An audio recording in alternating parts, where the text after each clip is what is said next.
My name is Michael Seifert. I'm the founder and CEO of PublicSq. You can find us at PublicSq.com. We're the nation's largest directory of patriotic America First businesses that are prioritizing freedom in the marketplace. You talk about, the forced labor camp.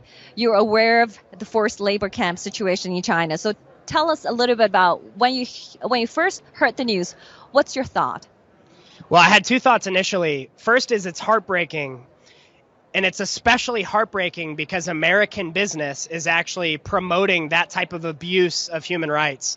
And so when I see Nike advocating for using more slave labor in China, partnered with the CCP, it's an egregious violation of human rights, unlike anything we've seen in decades. And for us, that's again, it's heartbreaking because that's a business that should be promoting freedom. The United States is supposed to be a beacon of freedom. How come we're allowing our businesses to actually abuse human rights of brothers and sisters around the world? That's not fair. And so it rose a great sense of injustice within me and a desire to see that change, which is why our platform exists.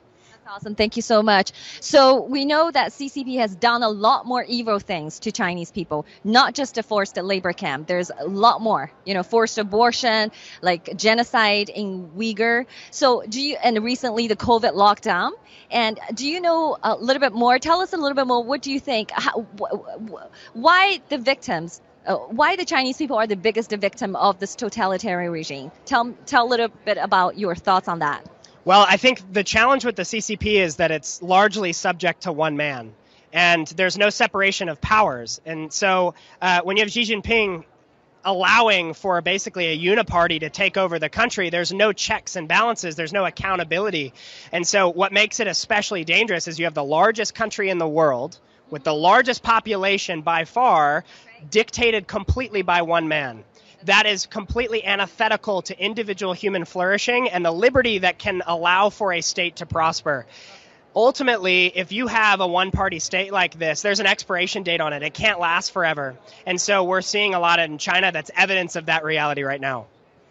Brilliant. So that's great. So when you talk about the totalitarian regime, about subject to one person, one man, and above everybody, literally the emperor.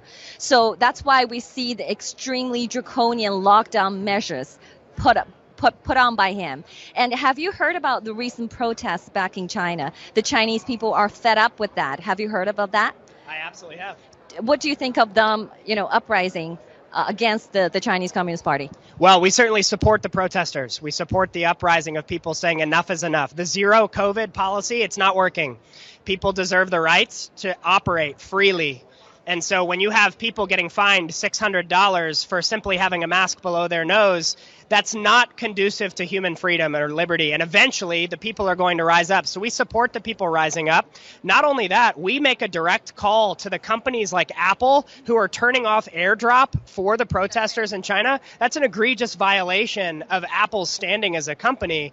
It's a horrible thing for a company that large to be partnered with the CCP to infringe the rights of the people.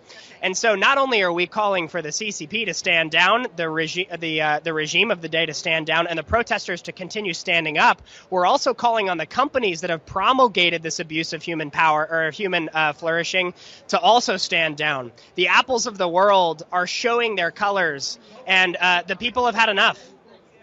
Actually, this recent incident you mentioned about Apple is not a standalone incident. Actually, Apple did the same egregious things in Hong Kong protests back in 2019. Okay, when the young Hong Kong people and brave young people took their demands on the street, Apple did the same thing to them. So they repeatedly and have done this to the Chinese people and suppressing the pro-democracy movement. So shame on them.